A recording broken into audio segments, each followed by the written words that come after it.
Hello friends, നമുക്ക് 10ാം ക്ലാസ്സിലെ സാമൂഹ്യശാസ്ത്രത്തിലെ part 1 മൂന്നാമത്തെ ചാപ്റ്ററായ പൊതുഭരണം എന്ന പാഠഭാഗം നമുക്കിന്ന് പരിചയപ്പെടാം. ഇതിനകത്ത് വേണ്ടുന്ന കാര്യങ്ങൾ മാത്രം ഞാൻ പറഞ്ഞു തരാം. കുറച്ച് ക്വസ്റ്റ്യൻസും സ്റ്റേറ്റ്മെൻറ്റ് ക്വസ്റ്റ്യൻസ് എല്ലാം പറഞ്ഞു തരാം.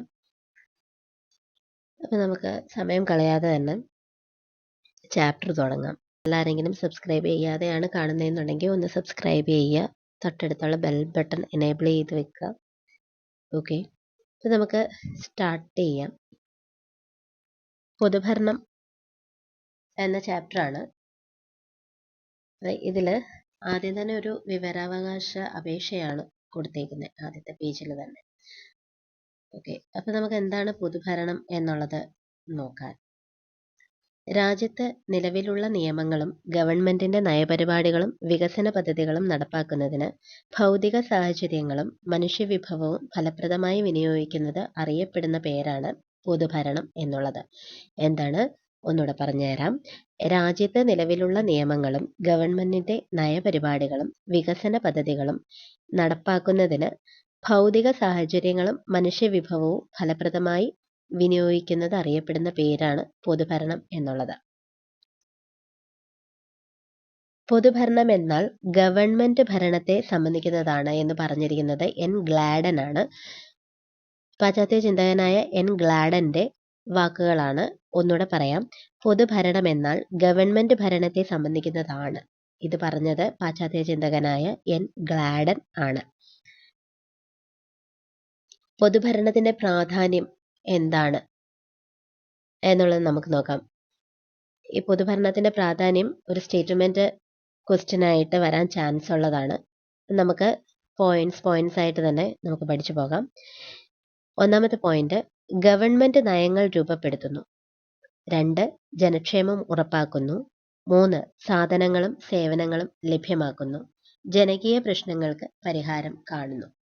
പൊതുഭരണത്തിന്റെ പ്രാധാന്യമാണ് ഗവൺമെന്റ് നയങ്ങൾ രൂപപ്പെടുത്തുന്നു, ജനക്ഷേമം ഉറപ്പാക്കുന്നു, സാധനങ്ങളും സേവനങ്ങളും ലഭ്യമാക്കുന്നു, ജനകീയ പ്രശ്നങ്ങൾക്ക് പരിഹാരം കാണുന്നു. അടുത്തത് മഹാത്മാഗാന്ധിയുടെ ഒരു വാചകമാണ് ബോക്സിൽ തന്നേക്കുന്നത്. നിങ്ങൾ എന്തെങ്കിലും നടപ്പാക്കുന്നതിന് മുമ്പ് നിങ്ങൾ കണ്ട പാവപ്പെട്ടവനും നിസ്സഹായനുമായ ഒരുവന്റെ മുഖം ഓർക്കുക. ഞാനിപ്പോൾ ചെയ്യാൻ പോകുന്നത് ആ പാവപ്പെട്ടവന് എങ്ങനെ സഹായകമാകുമെന്ന് സ്വയം ചോദിക്കുക. ഇതാരുടെ വാക്കുകളാണ്? മഹാത്മാഗാന്ധിയുടെ വാക്കുകളാണ്. ഒന്നുകൂടെ പറഞ്ഞുതരാം. നിങ്ങൾ എന്തെങ്കിലും നടപ്പാക്കുന്നതിന് മുമ്പ് നിങ്ങൾ കണ്ട പാവപ്പെട്ടവനും നിസ്സഹായനുമായ ഒരുവന്റെ മുഖം ഓർക്കുക. ഞാനിപ്പോൾ ചെയ്യാൻ പോകുന്നത് ആ പാവപ്പെട്ടവന് എങ്ങനെ സഹായകമാകുമെന്ന് സ്വയം ചോദിക്കുക. ആരുടെ വാക്കുകളാണ്? മഹാത്മാഗാന്ധിയുടെ വാക്കുകളാണ്. പൊതുഭരണത്തിലൂടെ ഗാന്ധിജി ലക്ഷ്യമിട്ടത് എന്താണ്? ഇത് ഒരു സ്റ്റേറ്റ്മെന്റിൽ ക്വസ്റ്റ്യൻ ആയിട്ട് വരാം. ഒന്നാമത്തേത്, എല്ലാവരുടെയും താല്പര്യ സംരക്ഷണം. 2, കൂടുതൽ പരിരക്ഷയും പരിഗണനയും വേണ്ടവർക്ക് പ്രത്യേകമായ പരിരക്ഷയും പരിഗണനയും കൊടുക്കണം. ഒന്നുകൂടെ പറയാം. ഗാന്ധിജി എന്താണ് ലക്ഷ്യമിട്ടത്? എല്ലാവരുടെയും താല്പര്യ സംരക്ഷണവും കൂടുതൽ പരിരക്ഷയും പരിഗണനയും വേണ്ടവർക്ക് പ്രത്യേകമായ പരിരക്ഷയും പരിഗണനയും കൊടുക്കണം. അപ്പൊ ഇത് പൊതുഭരണത്തിലൂടെ ഗാന്ധിജി ലക്ഷ്യമിട്ട കാര്യങ്ങളാണ്. ഗ്രാമസ്വരാജ് എന്ന ആശയത്തിന്റെ ഉപജ്ഞാതാവ് ആരാണ്? ഗാന്ധിജിയാണ്. ഗ്രാമസ്വരാജ് നമ്മൾ പണ്ട് മുതലേ സ്കൂളുകളിൽ കൂടി പഠിച്ചിരിക്കുന്നതാണ്. ഗ്രാമസ്വരാജ് എന്ന് പറഞ്ഞ ഗാന്ധിജി. ഓക്കെ, ഗ്രാമസ്വരാജ് എന്ന ആശയത്തിന്റെ ഉപജ്ഞാതാവ് ആരാണ്? ഗാന്ധിജിയാണ്. ഗാന്ധിജിയുടെ ഗ്രാമസ്വരാജ് എന്ന ആശയത്തിൽ നിന്ന് രൂപം കൊണ്ട സ്ഥാപനങ്ങൾ ഏതാണ്? പ്രാദേശിക ഭരണ സ്ഥാപനങ്ങളാണ്. ഗാന്ധിജിയുടെ ഗ്രാമസ്വരാജ് എന്ന ആശയത്തിൽ നിന്ന് രൂപം കൊണ്ട സ്ഥാപനങ്ങളാണ് പ്രാദേശിക ഭരണ സ്ഥാപനങ്ങൾ എന്ന് പറയുന്നത്. അടുത്തത് ഉദ്യോഗസ്ഥ വൃന്ദത്തെ കുറിച്ച് നമുക്ക് പറയാം. എന്താണ് ഉദ്യോഗസ്ഥ വൃന്ദം? ഗവൺമെന്റിന്റെ സേവനങ്ങൾ ജനങ്ങളിൽ എത്തിക്കുന്ന ആരാണ്? ഉദ്യോഗസ്ഥരാണ്, അല്ലെ? ഗവൺമെന്റിനെ ഭരണ നിർവഹണത്തിൽ സഹായിക്കുന്നതിനും നടപ്പിലാക്കുന്നതിനുമായി രൂപം നൽകിയിരിക്കുന്ന ഉദ്യോഗസ്ഥ സമൂഹത്തെയാണ് ഉദ്യോഗസ്ഥ വൃന്ദം എന്ന് പറയുന്നത്. എന്താണ്? ഗവൺമെന്റിനെ ഭരണ നിർവഹണത്തിൽ സഹായിക്കുന്നതിനും നടപ്പിലാക്കുന്നതിനുമായി രൂപം നൽകിയിരിക്കുന്ന ഉദ്യോഗസ്ഥ സമൂഹമാണ് ഉദ്യോഗസ്ഥ വൃന്ദം. രാജ്യത്തിന്റെ ഭൗതിക വിഭവങ്ങളും മനുഷ്യവിഭവ ശേഷിയും പരമാവധി പ്രയോജനപ്പെടുത്തി അവയെ ശാസ്ത്രീയമായി വിനിയോഗിക്കുന്നതിനുള്ള പദ്ധതികൾ തയ്യാറാക്കുകയും നടപ്പിലാക്കുകയും ചെയ്യുന്നത് ഉദ്യോഗസ്ഥ വൃന്ദമാണ്. അപ്പം അവരുടെ ഡ്യൂട്ടീസ് എന്താണ്? രാജ്യത്തിൻ്റെ ഭൗതിക വിഭവങ്ങളും മനുഷ്യവിഭവ ശേഷിയും പരമാവധി പ്രയോജനപ്പെടുത്തി അവയെ ശാസ്ത്രീയമായി വിനിയോഗിക്കുന്നതിനുള്ള പദ്ധതികൾ തയ്യാറാക്കുകയും നടപ്പിലാക്കുകയും ചെയ്യുന്നതാണ് ഉദ്യോഗസ്ഥ വൃന്ദം. ഓക്കെ, ഉദ്യോഗസ്ഥൻ വൃന്ദത്തിന്റെ സവിശേഷതകൾ എന്തൊക്കെയാണ്? ഒരു 3-4-5 സവിശേഷതകൾ പറയുന്നുണ്ട്. ഇവിടെ ഒരു ബോക്സിനകത്ത് തന്നെ അവർ കൊടുത്തിട്ടുണ്ട്. ശ്രേണീപരമായ സംഘാടനം എന്താണ് ഉദ്ദേശിക്കുന്നത്? ഏറ്റവും ഉയർന്ന തലത്തിൽ ഒരു ഉദ്യോഗസ്ഥനും താഴെ തലങ്ങളിലേക്ക് വരും തോറും കൂടുതൽ ഉദ്യോഗസ്ഥനും ഉൾക്കൊള്ളുന്ന രീതിയാണ്. നമുക്കറിയാം ശ്രേണീപരമായ സംഘാടനം. ഏറ്റവും ഉയർന്ന് നിൽക്കുന്ന ഒരു പോസ്റ്റ്, അതിൻ്റെ താഴെ മറ്റു ജീവനക്കാർ, അതാണ് ശ്രേണീപരമായ സംഘാടനം എന്ന് പറയുന്നത്. അപ്പം ഏറ്റവും ഉയർന്ന തലത്തെ ഒരു ഉദ്യോഗസ്ഥനും താഴെ തലങ്ങളിലേക്ക് വരും തോറും കൂടുതൽ ഉദ്യോഗസ്ഥരും ഉൾക്കൊള്ളുന്ന രീതിയാണ്. രണ്ടാമത്തെ പോയിന്റ് സ്ഥിരതയാണ്. ഉദ്യോഗസ്ഥരായി നിയമിക്കപ്പെട്ടവർക്ക് നിശ്ചിത പ്രായം വരെ സേവന കാലാവധി ഉണ്ടായിരിക്കും. ഓക്കെ, ഉദ്യോഗസ്ഥരായി നിയമിക്കപ്പെട്ടവർക്ക് നിശ്ചിത പ്രായം വരെ സേവന കാലാവധി ഉണ്ടായിരിക്കും. അതാണ് സ്ഥിരത എന്ന് പറയുന്നത്. അതായത് പെൻഷൻ പ്രായം എന്ന് നമ്മൾ പറയില്ലേ, അത്ര വയസ്സ് വരെ നമുക്ക് അവിടെ ജോലി ചെയ്യാം. ഓക്കെ, അതാണ് ഒരു നിശ്ചിത പ്രായം ഉണ്ട് ഇവരുടെ സേവന കാലാവധിക്ക് എന്ന് പറയുന്നത്. മൂന്നാമത്തെ പോയിന്റ് ആണ് വൈദഗ്ധ്യം എന്നത്. അതായത് ഓരോ ഗവൺമെന്റ് ഉദ്യോഗസ്ഥനും തങ്ങൾ നിർവഹിക്കേണ്ടുന്ന തൊഴിലിൽ വൈദഗ്ധ്യമുള്ളവരായിരിക്കും. ഓരോ ഗവൺമെന്റ് ഉദ്യോഗസ്ഥനും തങ്ങൾ നിർവഹിക്കേണ്ടുന്ന തൊഴിലിൽ വൈദഗ്ധ്യമുള്ളവരായിരിക്കും. ഓക്കെ, അപ്പൊ വൈദഗ്ധ്യം ഉണ്ടായിരിക്കും. അവനവൻ ചെയ്യുന്ന തൊഴിലിൽ വൈദഗ്ധ്യമുള്ള ആളായിരിക്കും ആ സ്ഥാനത്ത് വരുന്നത്. നാലാമത്തെ പോയിന്റ് യോഗ്യത അടിസ്ഥാനമാക്കി നിയമം. എന്താണ് യോഗ്യത അടിസ്ഥാനമാക്കി നിയമം?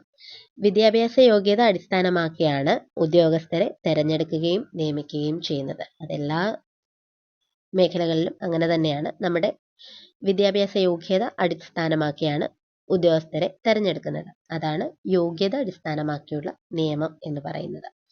രാഷ്ട്രീയ നിഷ്പക്ഷത എന്ന് പറഞ്ഞാൽ 2 പോയിന്റ്സ് വരുന്നുണ്ട്. ഒന്നാമത്തെ പോയിന്റ്, ഏതു രാഷ്ട്രീയ കക്ഷി അധികാരത്തിൽ വന്നാലും നയങ്ങൾ നടപ്പിലാക്കാൻ ഉദ്യോഗസ്ഥർ ബാധ്യസ്ഥരാണ്. ഏത് രാഷ്ട്രീയ കക്ഷി വന്നാലും നയങ്ങൾ നടപ്പാക്കാൻ ഉദ്യോഗസ്ഥർ ബാധ്യസ്ഥരാണ്. രാഷ്ട്രീയ താൽപര്യങ്ങൾ അവരുടെ പ്രവർത്തനങ്ങൾ പ്രതിഫലിക്കാൻ പാടില്ല. അതായത് അവർ നിഷ്പക്ഷമായി പ്രവർത്തിക്കണം. ഓക്കെ, ഒരു രാഷ്ട്രീയ പാർട്ടിയുടെയും കീഴിലല്ലാതെ നമ്മൾ പ്രവർത്തിക്കണം എന്നാണ്. ഓക്കെ, ഇനി അടുത്ത നമുക്ക് പഠിക്കാനുള്ളത് ഇന്ത്യൻ സിവിൽ സർവീസ് ആണ്. ഇന്ത്യൻ സിവിൽ സർവീസ് എന്താണെന്നുള്ളത് നമുക്ക് നോക്കാം.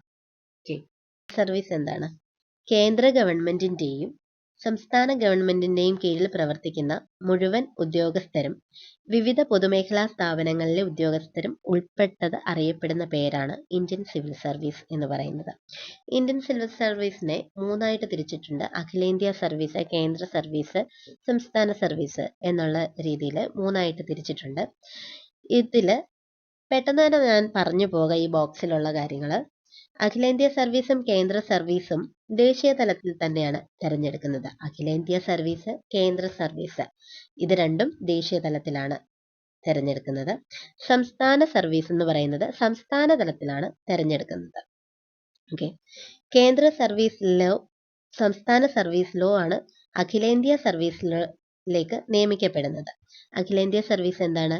കേന്ദ്ര സർവീസിലോ സംസ്ഥാന സർവീസിലോ ആണ് നിയമിക്കപ്പെടുന്നത്. അതായത് IAS, IPS പോലുള്ള ജോലികളിൽ അത് അഖിലേന്ത്യാ സർവീസാണ്.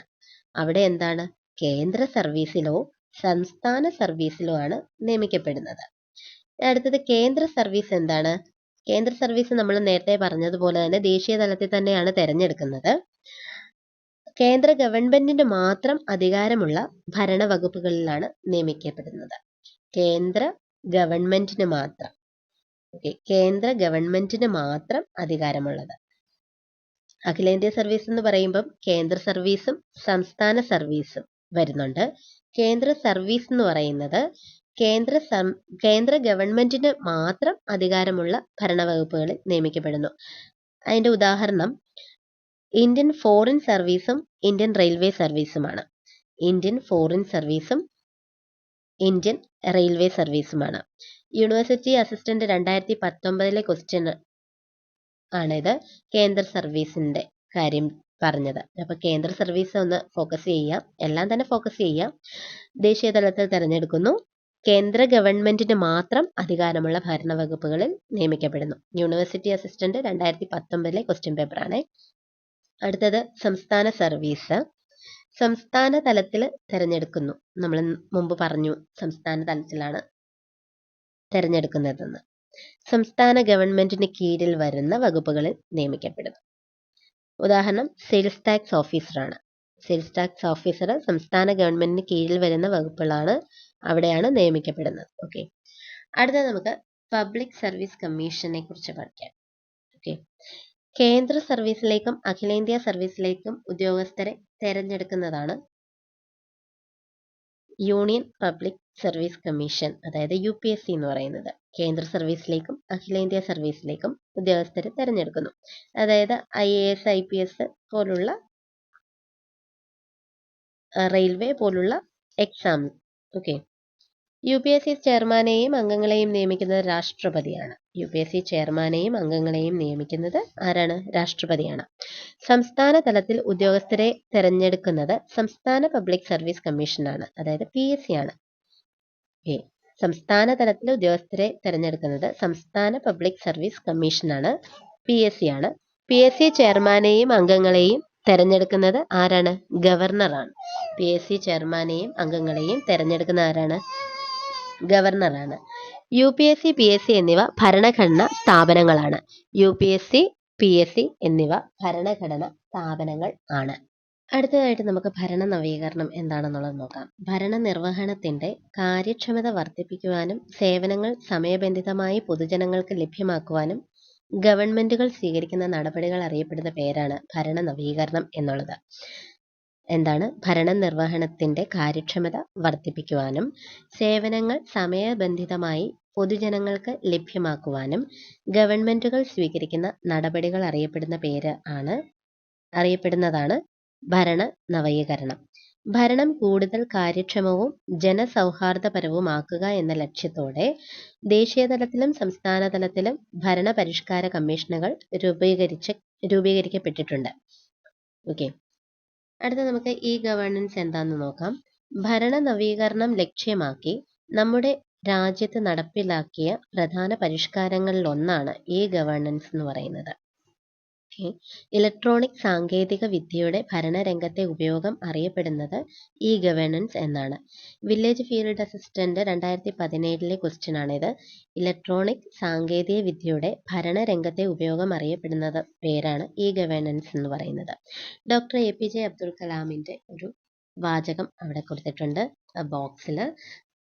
സുതാര്യവും ചുറുചുറുക്കുമുള്ള ഗവൺമെന്റ് പദ്ധതി, എല്ലാവരിലും സുരക്ഷിതമായും വേഗത്തിലും ഡിപ്പാർട്ട്മെന്റ് തലത്തിലുമുള്ള തടസ്സങ്ങളില്ലാതെയും എത്തുന്ന വിവരങ്ങൾ, എല്ലാ പൗരന്മാർക്കും യാതൊരു പക്ഷഭേദവുമില്ലാതെ വ്യക്തമായ സേവനങ്ങൾ ലഭ്യമാക്കുന്ന പദ്ധതി. ഈ ഗവേണൻസിന് ഉദാഹരണം ഹയർ സെക്കൻഡറി പ്രവേശനത്തിനുള്ള ഏകജാലക അപേക്ഷ, സ്കോളർഷിപ്പുകൾക്കായിട്ടുള്ള ഓൺലൈൻ അപേക്ഷ. ഈ ഗവേണൻസിലൂടെ ഗവൺമെന്റ് നൽകുന്ന സേവനങ്ങൾ ജനങ്ങൾക്ക് പ്രയോജനപ്പെടുത്തുന്നതിനായി രൂപം നൽകിയിട്ടുള്ള സംരംഭം ഏതാണ്? അക്ഷയ കേന്ദ്രമാണ്. ഇന്റർനെറ്റ് ഇലക്ട്രോണിക് സാങ്കേതിക വിദ്യയുടെ പ്രാഥമിക അറിവാണ് ഈ സാക്ഷരത.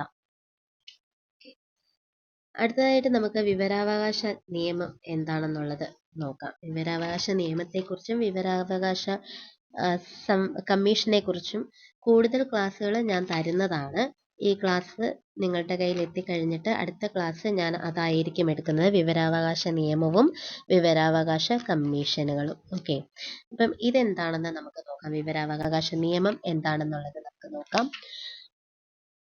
രാജ്യത്തെ പൗരന്മാർക്കെല്ലാം വിവരങ്ങൾ അറിയാനുള്ള അവകാശം ഉറപ്പുവരുത്തുന്ന നിയമമാണ് വിവരാവകാശ നിയമം. എന്താണ്? രാജ്യത്തെ പൗരന്മാർക്കെല്ലാം വിവരങ്ങൾ അറിയാനുള്ള അവകാശം ഉറപ്പുവരുത്തുന്ന നിയമമാണ് വിവരാവകാശ നിയമം എന്ന് പറയുന്നത്.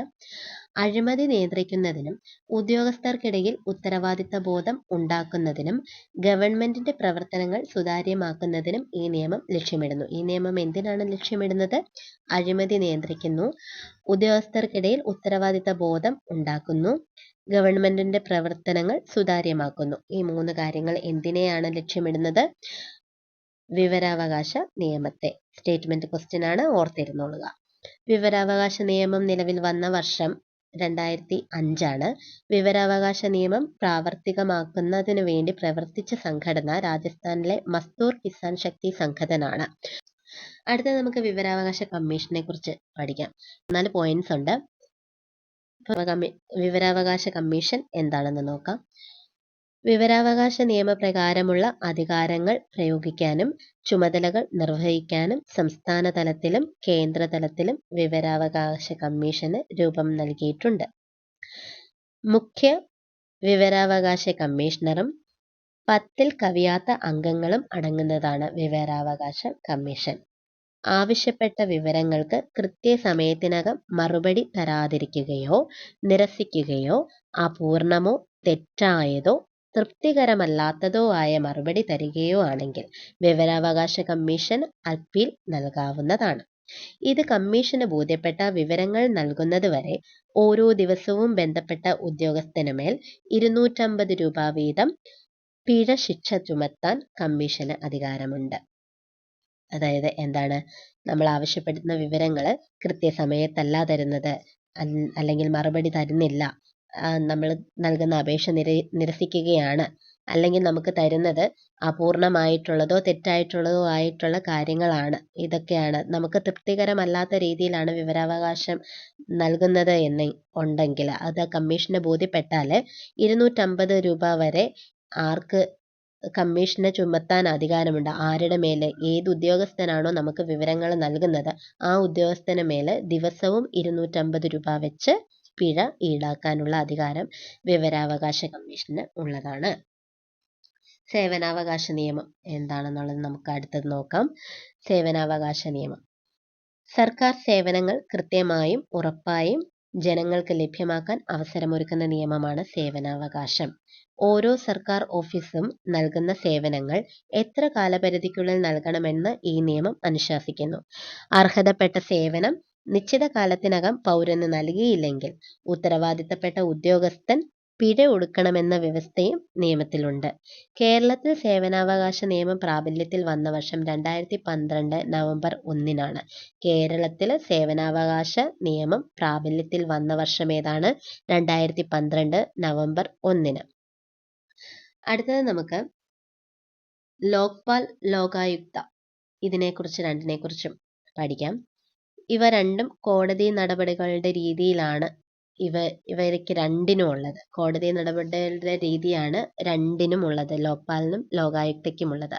അപ്പം ലോക്പാൽ എന്താണ്, ലോകായുക്ത എന്താണെന്നുള്ളത് നോക്കാം. ആദ്യം നമുക്ക് ലോക്പാൽ എന്താണെന്ന് നോക്കാം അല്ലേ. ഓക്കെ. ഭരണതലത്തിലും ഉദ്യോഗസ്ഥ തലത്തിലും രാഷ്ട്രീയ തലത്തിലുമുള്ള അഴിമതി തടയുന്നതിനായി ദേശീയ തലത്തിൽ രൂപം നൽകിയ സ്ഥാപനമാണ് ലോക്പാൽ. എന്താണ്? ഭരണതലത്തിലും ഉദ്യോഗസ്ഥ തലത്തിലും രാഷ്ട്രീയ തലത്തിലുമുള്ള അഴിമതി തടയുന്നതിനായി ദേശീയ തലത്തിൽ രൂപം നൽകിയ സ്ഥാപനം ഏതാണ്? ലോക്പാലാണ്. ലോകായുക്ത എന്താണ്? സംസ്ഥാന തലത്തിൽ അഴിമതി തടയുന്നതിനായി രൂപം നൽകിയ സ്ഥാപനമാണ് ലോകായുക്ത. സംസ്ഥാന തലത്തിൽ അഴിമതി തടയുന്നതിനായി രൂപം നൽകിയ സ്ഥാപനം ഏതാണ്? ലോകായുക്ത. അടുത്തത് നമുക്ക് സെൻട്രൽ വിജിലൻസ് കമ്മീഷനെ കുറിച്ച് പഠിക്കാം. സെൻട്രൽ വിജിലൻസ് കമ്മീഷൻ എന്താണ്? കേന്ദ്ര ഗവൺമെന്റ് ഓഫീസുമായി ബന്ധപ്പെട്ട് അഴിമതി തടയുന്നതിന് ദേശീയ തലത്തിൽ രൂപം നൽകിയ സ്ഥാപനമാണ് central vigilance commission. Central vigilance commission നിലവിൽ വന്ന വർഷം ഏതാണ്? 1964 സെൻട്രൽ വിജിലൻസ് കമ്മീഷൻ നിലവിൽ വന്നത്. മുഖ്യ വിജിലൻസ് ഓഫീസറും വിജിലൻസ് കമ്മീഷണർമാരും ഉൾപ്പെട്ടതാണ് വിജിലൻസ് കമ്മീഷൻ. സംസ്ഥാന ഗവൺമെന്റ് ഓഫീസുമായി ബന്ധപ്പെട്ട അഴിമതി തടയുന്നതിന് സംസ്ഥാന തലത്തിൽ രൂപം നൽകിയ സ്ഥാപനമാണ് സംസ്ഥാന വിജിലൻസ് കമ്മീഷൻ. എന്താണ്? സംസ്ഥാന ഗവൺമെന്റ് ഓഫീസുമായി ബന്ധപ്പെട്ട് അഴിമതി തടയുന്നതിന് സംസ്ഥാന തലത്തിൽ രൂപം നൽകിയ സ്ഥാപനം ഏതാണ്? സംസ്ഥാന vigilance commission. Okay. Central vigilance കമ്മീഷനിലെ അംഗങ്ങൾ ഏതൊക്കെയാണ്? മുഖ്യ വിജിലൻസ് ഓഫീസറും വിജിലൻസ് കമ്മീഷണർമാരും ഉൾപ്പെട്ടതാണ് വിജിലൻസ് കമ്മീഷൻ. ഓക്കെ. അവസാനത്തെ ചാപ്റ്റർ നമുക്ക് പഠിക്കാം ഓംബുഡ്സ്മാൻ ആണ്. ഓംബുഡ്സ്മാൻ എന്താണ് എന്ന് നമുക്ക് നോക്കാം. ജനപ്രതിനിധികളും ഉദ്യോഗസ്ഥരും അഴിമതിയോ സ്വജനപക്ഷപാതമോ ദുർവിനിയോഗമോ ചുമതലകൾ വീഴ്ചയോ വരുത്തിയാൽ അത് അന്വേഷിക്കുന്ന ഒരു സംവിധാനത്തിന് പറയുന്ന പേരാണ് ഓംബുഡ്സ്മാൻ എന്ന് പറയുന്നത്. ഓംബുഡ്സ്മാൻ ആയിട്ട് നിയമിക്കുന്നത് ആരെയാണ്? സർവീസിൽ നിന്ന് വിരമിച്ച ഹൈക്കോടതി ജഡ്ജിയെയാണ് നിയമിക്കുന്നത്. നേരിട്ട് പരാതിയുമായി ഓംബുഡ്സ്മാനെ നിയമിക്കാവുന്നതാണ്. അപ്പൊ എന്താണ്? ജനപ്രതിനിധികളും ഉദ്യോഗസ്ഥരും അഴിമതിയോ സ്വജനപക്ഷപാതമോ ധനദുർവിനിയോഗമോ ചുമതലകളിൽ വീഴ്ചയോ വരുത്തിയാൽ അത് അന്വേഷിക്കുന്ന സംവിധാനത്തിന് പറയുന്ന പേരാണ് ഓംബുഡ്സ്മാൻ എന്ന് പറയുന്നത്. സർവീസിൽ നിന്ന് വിരമിച്ച ഹൈക്കോടതി ജഡ്ജി ആയിരിക്കും ഇതിനായിട്ട് ഓംബുഡ്സ്മാനായിട്ട് നിയമിക്കുന്നത്. ജനങ്ങൾക്ക് നേരിട്ട് തന്നെ പരാതിയുമായിട്ട് ഓംബുഡ്സ്മാനെ സമീപിക്കാവുന്നതാണ്. ബാങ്കിങ് രംഗത്ത് ഇടപാടുകാരുടെ പരാതി കേൾക്കാനും പരിഹരിക്കാനുമുള്ള സംവിധാനമാണ് ബാങ്കിങ് ഓംബുഡ്സ്മാൻ. ബാങ്കിങ്ങിന് വേണ്ടിയിട്ട് ബാങ്കിങ് രംഗത്ത് ഇടപാടുകാരുടെ പരാതിയും കേൾക്കാനും പരിഹരിക്കാനുമുള്ള സംവിധാനമാണ് ബാങ്കിങ് ഓംബുഡ്സ്മാൻ എന്ന് പറയുന്നത്. അപ്പോൾ നമ്മളുടെ ഈ ചാപ്റ്ററിൽ ഇത്രയും കാര്യങ്ങളാണ് നമ്മൾ പഠിക്കുന്നത്. അതിൽ ഞാൻ കൂടുതലായിട്ടും വിവരാവകാശ നിയമവും വിവരാവകാശ കമ്മീഷനും കൂടുതൽ കാര്യങ്ങൾ നിങ്ങൾക്ക് പറഞ്ഞു തരാം. പിന്നെ ഏറ്റവും കൂടുതൽ ചോദിക്കുന്നത് ഇതിനകത്തുനിന്ന് ലോക്പാല ലോകായുക്ത ഇതൊക്കെയാണ് ചോദിക്കുന്നത്. പിന്നെ സേവനാവകാശം ചോദിക്കും, വിവരാവകാശ നിയമവും ചോദിക്കും. പിന്നെ നേരത്തെ പ്രീവിയസ് ക്വസ്റ്റ്യൻസ് ഞാൻ പറഞ്ഞിരുന്നു. ഇന്ത്യൻ സിവിൽ സർവീസിൻ്റെ ഒരു 2019 യൂണിവേഴ്സിറ്റി അസിസ്റ്റൻറ്റിൻ്റെ ഒരു ക്വസ്റ്റ്യൻ ഞാൻ പറഞ്ഞിരുന്നു. ഓക്കെ. അപ്പം ഇത്രയും കാര്യങ്ങളാണ്. ഒരു ചെറിയ ചാപ്റ്ററാണ്. വേണ്ടുന്ന കാര്യങ്ങൾ മാത്രമേ ഞാൻ പറഞ്ഞു തന്നിട്ടുള്ളൂ. അപ്പം എല്ലാവരും നന്നായിട്ട് തന്നെ നോക്കുക. നന്നായിട്ട് നോക്കി പരീക്ഷയ്ക്ക് പ്രിപ്പയർ ചെയ്യുക. ഈ പഠിപ്പിക്കുന്ന രീതിയിൽ എന്തെങ്കിലും മാറ്റം വരുത്തണം എന്നുണ്ടെങ്കിൽ താഴെ കമൻസിൽ ഇടുക. ഓക്കെ. അപ്പം എല്ലാവരും സബ്സ്ക്രൈബ് ചെയ്യുക. Thank you.